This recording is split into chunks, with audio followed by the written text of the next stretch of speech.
దేవుని గ్రంథంలో నుండి ఒక శ్రేష్టమైన వాగ్దానాన్ని జ్ఞాపకం చేసుకొని ఆ తర్వాత వెంటనే మనం స్తుతి ఆరాధనలోనికి వెళ్దాం. సామెతల గ్రంథం 10వ అధ్యాయము, సామెతల గ్రంథము 10వ అధ్యాయము 30వ వచనం.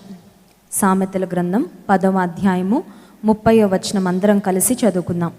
నీతిమంతుడు ఎన్నడును కదలింపబడడు.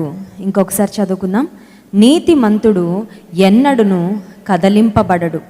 ఆ తర్వాత మాట, భక్తిహీనులు దేశములో నివసింపరు. బైబిల్ గ్రంథంలో మనం చూసినట్లయితే 92వ కీర్తనలో కూడా నీతిమంతునికి భక్తిహీనునికి మధ్యలో ఉన్న తేడాలు చాలా అద్భుతంగా అక్కడ ప్రస్తావించబడినట్లు మనం గమనిస్తాం.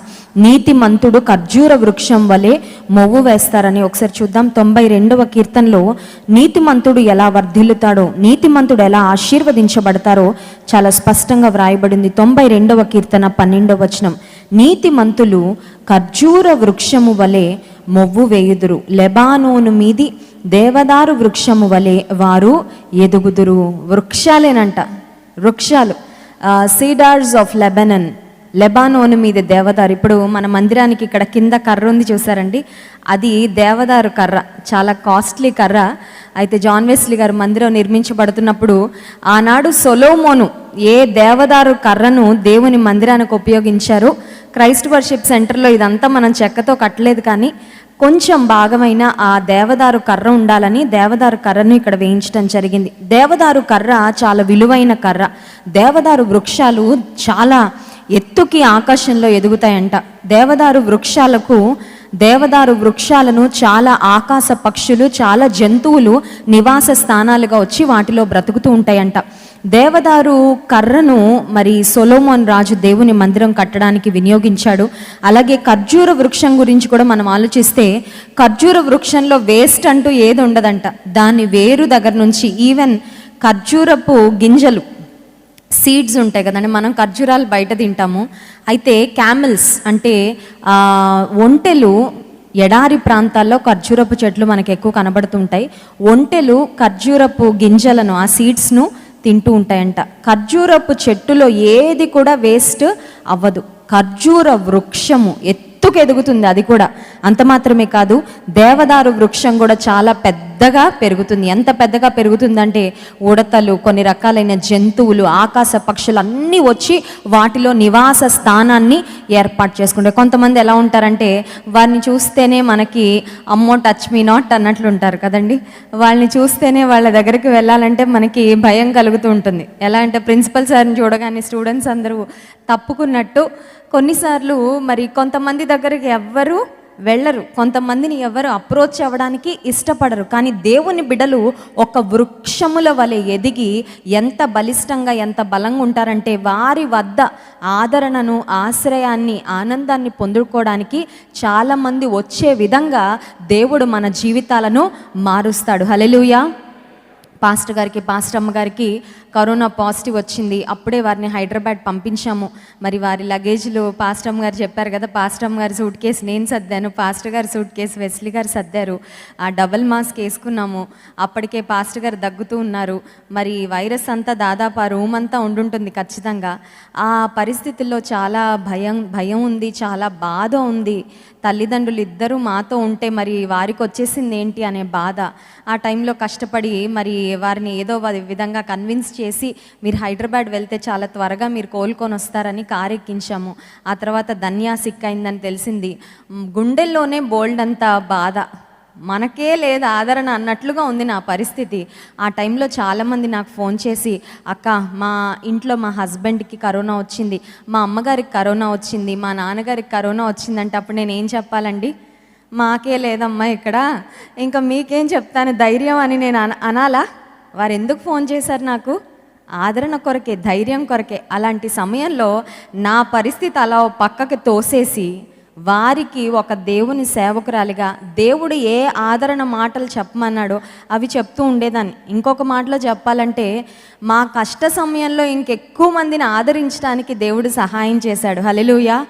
కొన్నిసార్లు మనకే బాధ ఉంటుంది, ఇంకెవరో వారి బాధలో మన దగ్గరికి వస్తూ ఉంటారు. ఈ ఖర్జూర వృక్షం లేక ఈ దేవదారు వృక్షముకున్న స్వభావం ఏంటంటే అందరికీ ఆశ్రయాన్ని, అందరికీ ఆధారాన్ని, అందరికీ ఆలంబనను ఇస్తూ ఉంటుంది. ఒకవేళ నీ జీవితంలో నీవు అనుకుంటున్నావేమో, నాకే లేదండి దిక్కు, నాకే లేదండి ఆశీర్వాదం, నేను ఎవరికి ఆశీర్వాదకరంగా ఉండగలను, నా జీవితంలోనే ఏమీ లేదు, నేను ఇంకొకరికి ఎలాగొక బ్లెస్సింగ్గా ఉండగలను అని నీవు అనుకుంటున్నట్లయితే, నీవు నీతిగా బ్రతికితే, దేవుని మీద ఆధారపడితే, నిన్ను ఒక కదలని ఒక వృక్షం వలె దేవుడు ఉంచుతాడు. హల్లెలూయా. ఇక్కడ 92వ కీర్తనలో ఇంకొక పోలిక కూడా మనం చూస్తాం. 7వ వచనం, భక్తిహీనులు గడ్డి వలె చిగుర్చుదురు. భక్తిహీనులేమో గడ్డిలా ఉంటారంట. గడ్డి మనం ఆలోచన చేస్తే అప్పుడే పచ్చగా ఉంటుంది, అప్పుడే ఎండిపోద్ది, అప్పుడే కనబడుతుంది, అప్పుడే కనబడదు కదండి. ఎండిపోయిన తర్వాత ఆ గడ్డి ఒక బలమైన మరి ఏదైనా తుఫాన్ వచ్చినా లేకపోతే ఏదైనా వరద వచ్చినా చాలా ఈజీగా వెళ్ళిపోతుంది. అదే వృక్షాలు, ఈ దేవదారు వృక్షం కానీ ఖర్జూర వృక్షం కానీ ఎంత బలమైన గాలులు వచ్చినా, ఎంత తుఫాన్ వచ్చినా అవి వంగుతాయి కానీ పడిపోవంట. హల్లెలూయా. ఎందుకంటే వాటి వేరు అంత లోతుగా భూమిలోకి వెళ్తుంది. దేవుడు నిన్ను నన్ను ఆయన మీద ఆధారపడి బ్రతికితే మన వేరును ఎంత లోతుగా ఆయన పెంచుతాడంటే, వృక్షం అంటే పైకి ఎంత ఎదుగుదల ఉంటుందో లోపల వేరు కూడా అంతే లోతుకు వెళ్తుంది. విశ్వాస జీవితంలో మనం ఒకటి గుర్తుపెట్టుకోవాలి, దేవునితో మనకున్న సాన్నిహిత్యం, దేవునితో మనకున్న సంబంధం ఎంత బలంగా ఉంటుందో వేరెవరికి కనబడదు, కానీ అందరికీ ఏం కనబడుతుంది? బయట వచ్చిన చెట్టు కనబడుతుంది, రూట్ ఎవరికి కనబడదు, షూట్ అందరికీ కనబడుతుంది. అందరం కోరుకునేది ఏంటంటే షూట్ బాగుండాలని కోరుకుంటాం, పైకి వృక్షం బాగా పెరగాలి, పచ్చగా ఉండాలి, కాయలు కాయాలి, ఫలించాలి. ఒకవేళ పూల చెట్టు అయితే పుష్పించాలి అని కోరుకుంటూ ఉంటాము. ఒకవేళ if you really want to blossom, if you really want to be fruitful, బాగా నా జీవితం ఆశీర్వాదకరంగా ఉండాలి అని మనం ఆశించినట్లయితే మన కాన్సన్ట్రేషన్ దేని మీద ఉండాలంటే మన రూట్, వేరు బాగా లోపలికి వెళ్ళేటట్లు చూసుకోవాలి. వేరు ఎదుగుతుందా లేదా బయట ఎవ్వరికి కనబడదు, ఓన్లీ ఆ చెట్టుకొక్కటే తెలుసు, చెట్టుకొక్కటే తెలుసు. నీ విశ్వాస జీవితంలో నువ్వు దేవునిలో ఎంత స్థిరపడుతున్నావు అనేది నీకొక్కరికే తెలుసు. కానీ దేవునిలో నీవు స్థిరపడే కొద్దీ భూమి పైన నీవు అంతే చక్కగా ఎదగడానికి దేవుడు నీకు సహాయము చేస్తాడు. హల్లెలూయా. ఇంకొక ప్రాముఖ్యమైన మాట అండి, చెట్టు కాయలు కాసిన తర్వాత, ఫలాలు వచ్చిన తర్వాత ఈ కాయలన్నీ నాకే అంటుందా చెట్టు? కష్టపడి నేను కాసాను, నేను మోస్తున్నాను, ఆ కాయలు కాయడానికి I work so hard, I toiled. మరి కాయలు చూడండి, కాయలు రాగానే చెట్టు కొన్నిసార్లు ఆ కొమ్మలు కూడా వంగిపోతూ ఉంటాయి. చెట్టు పెయిన్ అంతా తీసుకుంటుంది, కానీ ఆ బ్లెస్సింగ్ ఎవరికి ఇస్తుంది? మనకిస్తుంది, తోటమాలికి ఇస్తుంది, యజమానునికి ఇస్తుంది, బాటసార్లకు ఇస్తుంది. ఆ చెట్టు మీద ఎవరైనా రాయి వేసి కొట్టారనుకోండి, ఆ చెట్టు ఏం చేస్తుంది? నువ్వు రాయి వేసావు కాబట్టి నా కాయలు ఇవ్వనంటది ఆ చెట్టు. రాయి వేసినా, లాగినా, ఇరక్కొట్టిన కొమ్మని ఆ చెట్టు దానికున్న ఫలాలనే ఇస్తూ ఉంటుంది. దేవుని బిడ్డలంగా మనం కూడా వృక్షమున వలె ఎదగాలని దేవుడు కోరుకుంటున్నాడు, ఫలములు ఫలించాలని దేవుడు కోరుకుంటున్నాడు, ఇతరుల కొరకు ఆశీర్వాదకరంగా మనం ఉండాలని కోరుకుంటున్నాడు. నీతిమంతుడు ఎన్నడూ కదల్చబడడు. You will not be shaken. కదల్చబడడు అంటే అర్థం ఏంటంటే ఏ గాలి రాదని కాదు. ఈ చెట్టు చాలా బలమైన చెట్టు అంటే అర్థం ఏంటి? ఈ చెట్టు చుట్టూ మరి వాతావరణం అంతా మేము ఫ్రీజ్ చేసాము, అందుకని ఇంకా దీనికి ఏ సమస్య ఉండదని కాదు. ఈ చెట్టు కదల్చబడదు అంటే దాని మీదకి తుఫాన్ వచ్చినా, గాలి వచ్చినా, ఉరుములు వచ్చినా, మెరుపులు వచ్చినా, వరద వచ్చినా, ఏ బీపత్సం వచ్చినా ఈ చెట్టు యొక్క వేరు బలంగా ఉంది కాబట్టి ఈ చెట్టు మాత్రం కదలించబడదు. ఒకవేళ నీ జీవితంలో ఏదైనా అనుకోని పరిస్థితి వచ్చినా దేవుని మీద నీవు ఆధారపడే వ్యక్తివైతే కదల్చబడకుండా స్థిరంగా నీవు నేను నిలబడతాం. ఇంకొక మాట నేను చూపించి ముగిస్తాను. ఇదే సామెతల గ్రంథము 10వ అధ్యాయము 6వ వచనం, నీతిమంతుని తల మీదకి ఆశీర్వాదములు వచ్చును. హల్లెలూయా. ఇంకొకసారి అందరం కలిసి చదువుకుందాం. నీతిమంతుని తల మీదకి ఆశీర్వాదములు వచ్చును. ఇమాజిన్, వివాహం అవుతున్న వాళ్ళు కొంతమంది తల మీద పూలే వేయించుకుంటూ ఉంటారు. పెద్దవాళ్ళు వచ్చిన తర్వాత వాళ్ళని బ్లెస్ చేసి, మేమైతే దైవజనులుగా బియ్యం వేయము, బట్ ఫ్లవర్స్ వేస్తాం. కావాలంటే వారు బ్లెస్ చేయాలి, ఏదైనా వేయాలి అని ఖచ్చితంగా ఇన్సిస్ట్ చేస్తే కొన్నిసార్లు మనం మేము పూలు వేయడానికి ఇష్టపడతాం. నీతిమంతుని తల మీదకి దేవుడు ఏం పంపిస్తాడంటే ఆశీర్వాదపు జల్లులు పంపిస్తాడు. హల్లెలూయా. నీ తల మీదకి కీడు రాదు. నీ తల మీదకి వ్యాధులు రావు, ఒకవేళ వచ్చినా ఎలా వస్తాయో అలా వెళ్ళిపోతాయి. హల్లెలూయా. నీ తల మీదకి దేవుడు పంపించేది మాత్రం God sense intentional blessing on your life upon your head. నీ తల మీదకి దేవుడు ఏం పంపిస్తాడంటే, నా తలను నీవు నూనెతో నా తల అంటి ఉన్నావు. God will anoint hour head with his oil. ఆయన అభిషేక తైలముతో మన తలను ఆయన అభిషేకిస్తాడు. అంత మాత్రమే కాదు, మన తల మీదకి దేవుడు ఏం పంపిస్తాడు? ఆశీర్వాదాలు. తల మీదకి ఆశీర్వాదాలు రావాలని కోరిక లేని వారు ఎవరుంటారు? అందరికీ రావాలని. జాన్ వెస్లీ గారు కూడా ఆ రోజు ఎబ్బేజు ప్రార్థన గురించి చెప్పారు.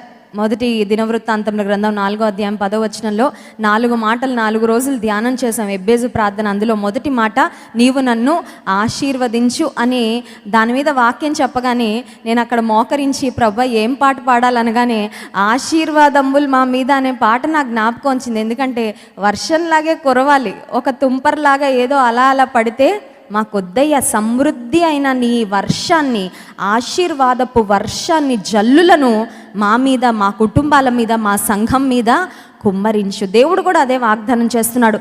నీతిమంతుని తల మీదకి ఆశీర్వాదములు వచ్చును. కనుక ఈ దినం నుండి మన ఫోకస్ ఏంటంటే నీతిగా బ్రతకడం, యథార్థంగా బ్రతకడం. దేవునికి ఇంపైన జీవితం మనం జీవించినప్పుడు మన తల మీదకి ఆశీర్వాదాలు వాటంతట అవే ఆటోమేటిక్గా వచ్చేస్తాయి.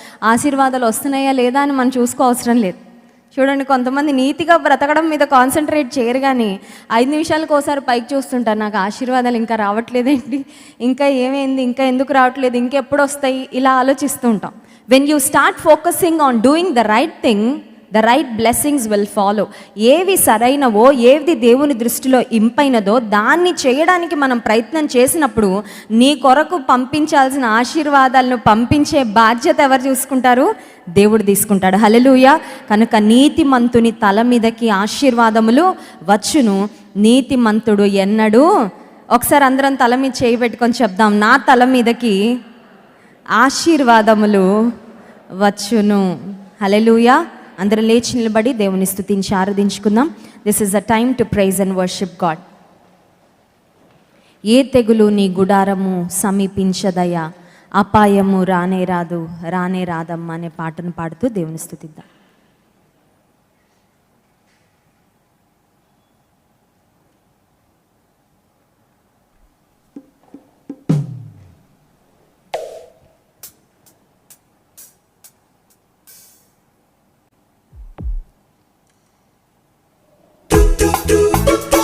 అందరం సంతోషంగా ఉత్సాహంగా చప్పట్లు కొడుతూ మనకున్న శక్తి అంతటితో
ఉన్నతమైన దేవుడే మన నివాసము, ఆయనే మన నివాస స్థలము.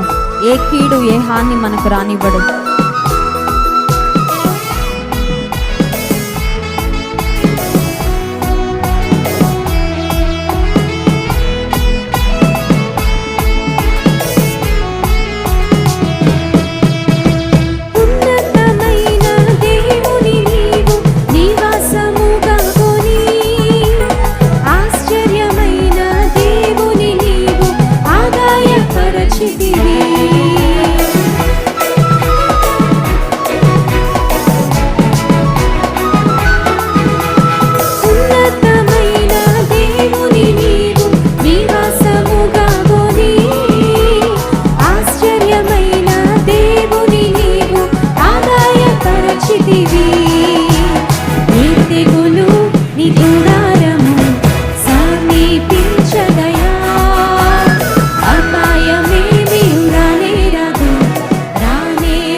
బెస్ట్ సాంగ్ మనం ఎవరి కోసం పాడాలి తెలుసా? ఏసేకు. మన ఇంటికి ఏసే వస్తున్నాడు అనుకోండి, ఒకవేళ ఎలాంటి కూరలు చేస్తారు? చారు, పచ్చడి, ఎర్ర పచ్చడి, తెల్లన్నం, అంతేనా? బెస్ట్ డిషెస్ కదండి. ఇంకా నెట్లో వెతికి ఇంకా ఎలా ప్రయాసపడదాం మనకే తెలీదు. వారేవా.com అని, ఆ.com, ఈ.com, ఆ వంటిల్లు, వంట వారపు రకరకాల కార్యక్రమాలు చూసి కింద మీద పడి ఎన్ని సిద్ధపరచగలమో, ఎంత బెస్ట్గా ప్రిపేర్ చేయగలమో అంత బెస్ట్గా దేవుని సన్నిధిలో పాట పాడేటప్పుడు కూడా ఎలా పాడాలి తెలుసా? We have to give our best. Hallelujah. నాకున్న స్వరమే, నాకు లేని స్వరం దేవుడు అడగడు కదా. నాకున్న స్వరమే, ఈ స్వరాన్ని నేను దేవుని కోసం వాడతాను, అంతే. అది మన కమిట్మెంట్. అయితే నాకున్న ఈ స్వరం నేను ఇంకా ఏ పాటలు పాడను. కొన్నిసార్లు ఇంటర్మీడియట్లో మా ఫ్రెండ్స్ అడిగేవారు, నీకు మంచి వాయిస్ ఉంది కదా, ఈ సినిమా పాట పాడు, నీ వాయిస్కి బాగా సూట్ అవుతుంది అనేవారు. ఈ పాట నువ్వు పాడావనుకో మన ఫ్రెషర్స్ మీట్లో లేకపోతే అక్కడ ఇక్కడ బాగా ఫేమస్ అయిపోతావు, నువ్వు పాపులర్ అయిపోతావు అనేవారు మా ఫ్రెండ్స్. అయితే పాపులర్ అవ్వడం కోసం నేను ఎప్పుడు కకృతి పడలేదండి. హల్లెలూయా. నేను ఒకటే చెప్పేదాన్ని మా ఫ్రెండ్స్కు, నేను కేవలం యేసయ్య పాటలు మాత్రమే పాడతాను. ఈ స్వరం నేను యేసయ్యకి డెడికేట్ చేసి ఏ రోజు ఒక్క సినిమా ట్యూన్ కూడా నేను హమ్ చేయలేదండి. హల్లెలూయా. కొన్నిసార్లు మరి యూఎస్లో ఉన్నప్పుడు ఆఫీస్కి వెళ్ళినప్పుడు వచ్చినప్పుడు మా ఫ్రెండ్స్ ఎప్పుడు సినిమా పాటలే పెట్టేవారు. ఆ సింగర్ల పేర్లు కూడా నాకు తెలీదు, ఎవ్వరి పేర్లు నాకు తెలీదు, ఏ పాటలు కూడా తెలీదు. ఆ ట్యూన్స్ ఏవో కొన్నిసార్లు ట్యూన్స్ వెళ్ళిపోతుంటాయి, కానీ ఏ రోజు ఆ ట్యూన్ని కనీసం నా స్వరంతో హమ్ కూడా చేసేదాన్ని కాదు.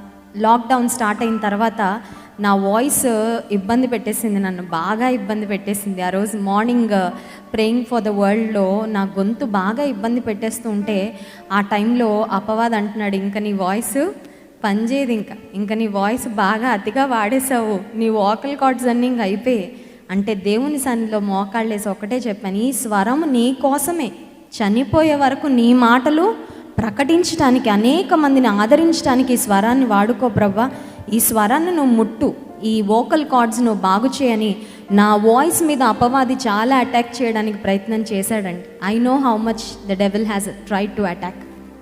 జాన్ వెస్లీ గారు కూడా చెప్తూ ఉంటారు, వారి సాక్ష్యంలో వివాహం కాకముందు కంటిన్యూస్గా మీటింగ్స్కు తిరిగితే డాక్టర్స్ అన్నారంట, 3 నెలలు నీ స్వరానికి రెస్ట్ ఇవ్వకపోతే ఇంకా నీ గొంతు పనిచేయదు, మాట్లాడలేవు, స్వరం బయటకు రాదని చెప్తే జాన్ వెస్లీ గారు అన్నారంట, డేట్లన్నీ ఇచ్చేసాను డాక్టర్ గారు, అదొక్కటి మాత్రం చెప్పకండి, మాట్లాడకుండా మాత్రం నేను ఉండలేనని. దేవుడు దైవజన్ని స్వరాన్ని ముట్టాడు.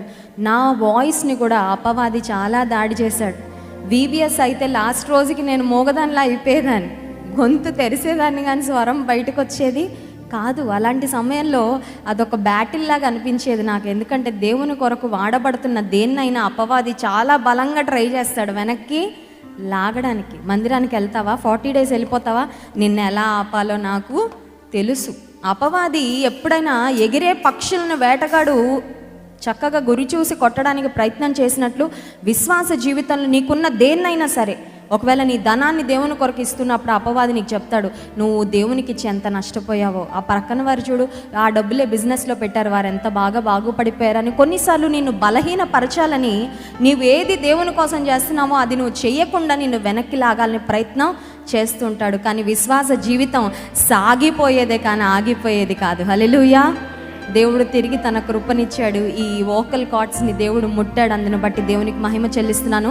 ఈ రాత్రికాల సమయంలో ఎందుకు ఈ మాట చెప్తున్నానంటే, మనం లతా మంగేష్కర్లు కాదు, తర్వాత మరి గాన గంధర్వుడు SP బాలుగారు అంతకంటే కాదు, కానీ మనం ఏంటో మనం అదే, మన స్వరాలు ఏంటో మనకు తెలుసు. చిన్నపిల్లలు అమ్మా నాన్న అని పిలిస్తే వాళ్ళ స్వరం ఎలా ఉన్న తల్లిదండ్రులు ఏమైపోతుంటారు, మురిసి ముక్కలైపోతుంటారు. దేవుడు కూడా అంతే, మన స్వరం ఎంత గొప్పగా ఉందో దేవుడు చూడు. నీకు ఏ స్వరం ఉంటే ఆ స్వరం, అది కొంచెం అలా గాడిదకు దగ్గరగా ఉన్నా, ఇలా కొంచెం కోకిలకు దగ్గరగా ఉన్నా, ఆ ట్యూనింగ్ ఎలా ఉన్నా దేవుడు ఏమీ పట్టించుకోరు. చక్కగా హృదయం తెరచి నాకు ఏ స్వరం ఇచ్చావో ఆ స్వరాన్ని నీకోసం వాడతా, నా బెస్ట్ నేను ఇస్తా ప్రభువా, నా బెస్ట్ వర్షిప్ నీకు ఇస్తా.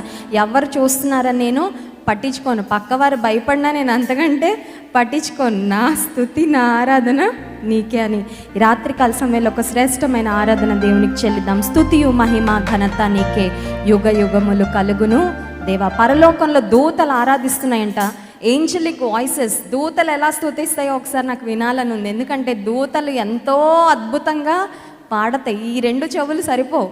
కానీ భూమి మీద మనం కూడా ఆత్మతో సత్యముతో ఆరాధిస్తే ఆకాశం నుండి దేవదూతలు తొంగి చూస్తారు. ఈ రాత్రికాల సమయంలో క్రైస్ట్ వర్షిప్ సెంటర్లో 1000 మంది మనం ఉండొచ్చు, కానీ మన స్వరాలు ఎలా ఉన్నా హృదయపూర్వకంగా ఆరాధిస్తే పైనుండి యేసయ్య ఎంతో సంతోషిస్తాడు. మన మధ్యలో పరిశుద్ధ ఆత్మదేవుడు బలంగా ఆయన కదలాడుతాడు. ఈ రాత్రికాల సమయంలో కనుక స్తుతియు మహిమ ఘనత నీకే యుగ యుగములు కలుగును దేవాన్ని పాటను పాడి దేవుని స్తుతిద్దాం.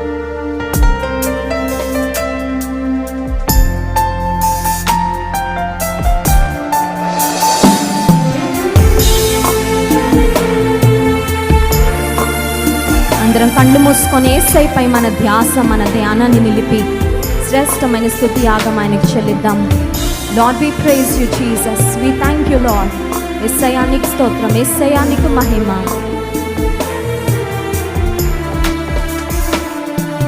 స్తుతియు మహిమ ఘనత నీకే యుగ యుగములు కలుగును దేవా.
నీవు పరిశుద్ధుడవయ్యా, నీకు సమీపించడానికి ఏమాత్రం అర్హత మాకు లేదయ్యా.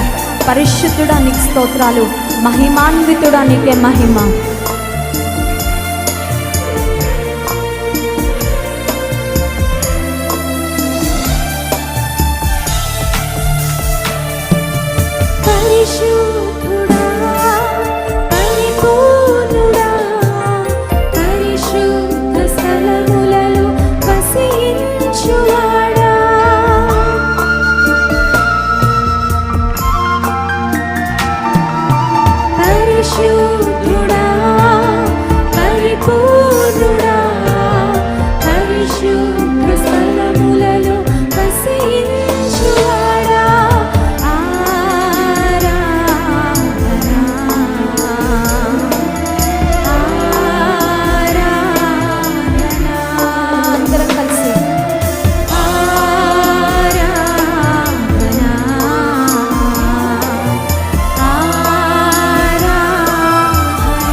స్తుతి పాత్రుడా, స్తోత్రార్హుడా, మా స్తుతి సింహాసనం మీద కూర్చోయ్యా ఈ రాత్రికాల సమయంలో.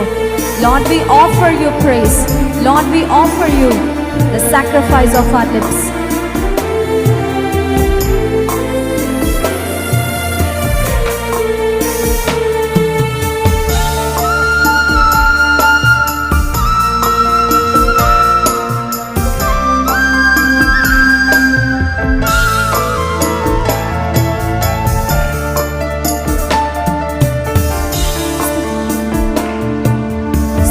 పాత్రుడా, స్తోత్రార్హుడా, స్తుతుల మీద ఆసీనుడా.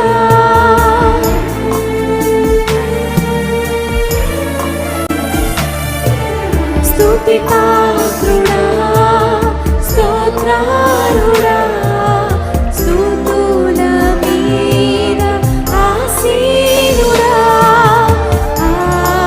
ఆరాధనా ఆరాధనా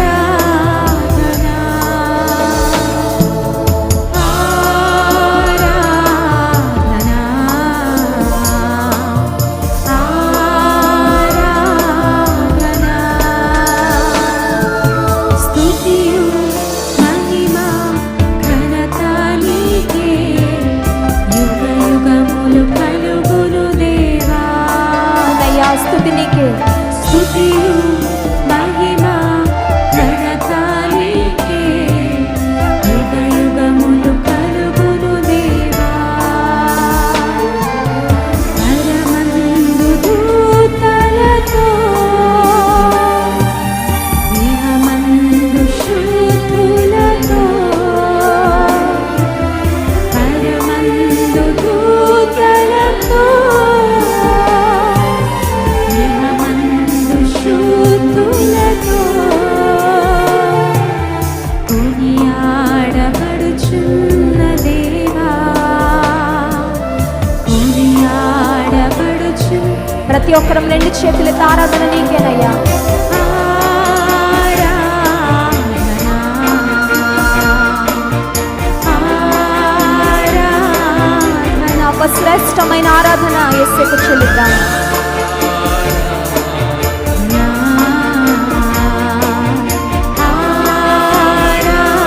ఆరాధనా ఇంకొకసారి పాడదాం ఆరాధన నీకే.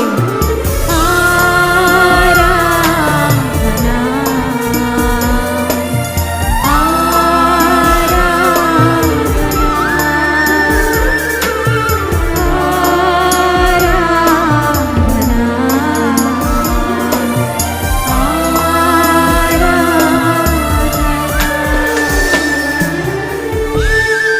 ఆరాధనకు యోగ్యుడా, స్తుతులకు పాత్రుడా, నీకు స్తోత్రాలయ్యా. పరిశుద్ధుడా ప్రభా, నిజంగా నిన్ను సమీపించడానికి కూడా మేము చాలమయ్యా. నిన్ను చూడడానికి కూడా మా నేత్రాలు చాలవు ప్రభా. నిన్ను సమీపించడానికి ఏ పరిశుద్ధత మాలో లేదు ప్రభా.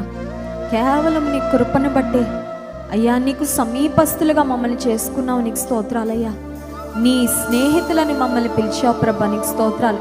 నీ బిడ్డలమని మమ్మల్ని పిలుస్తున్నావు ప్రభా, నీకు వందనాలు. ఇంత నీచులను తమ బిడ్డలని చెప్పుకోవడానికి ఇష్టపడిన వారు ఎవరు లేరు కానీ ప్రభా, అంత గొప్ప దేవుడు అయినప్పటికీ మమ్మల్ని నీ కుమారులుగా కుమార్తెలుగా చేసుకున్నావు. స్తోత్రాలు. మాకిచ్చిన మోక్ష భాగ్యమును బట్టి స్తోత్రాలు. మీ కొరకు స్థలము సిద్ధపరచ వెళ్ళుచున్నానని చెప్పావు ప్రభా. మా కొరకు ఇల్లు కడుతున్నావయ్యా, నీకు స్తోత్రాలు. మా కొరకు స్థలాన్ని సిద్ధపరుస్తున్నావు, నీకు స్తోత్రాలు. ఈ లోకంలో మేము బ్రతకడానికి ప్రతి క్షణము అయ్యా మా మనస్సు, మా మానసిక పరిస్థితులు, మా భయాలు, మా కలవరాలు, మా చింతలన్నీ ఎరిగుండి ప్రభా నీ వాక్యం ద్వారా ఎంతో మమ్మల్ని బలపరుస్తున్నందుకు, ధైర్యపరుస్తున్నందుకు నీకు స్తోత్రములయ్యా. నీ పరలోకపు మన్నాను ఈ రాత్రికాల సమయంలో మా మధ్యలో కురిపించండి ప్రభా. ఆనాడు ఇశ్రాయేలీలు అరణ్యంలో ప్రయాణం చేస్తున్నప్పుడు ప్రతి దినము వారికి పరలోకపు మన్నాను కురిపించావు ప్రభా. వారి ఆకలిని తీర్చావయ్యా.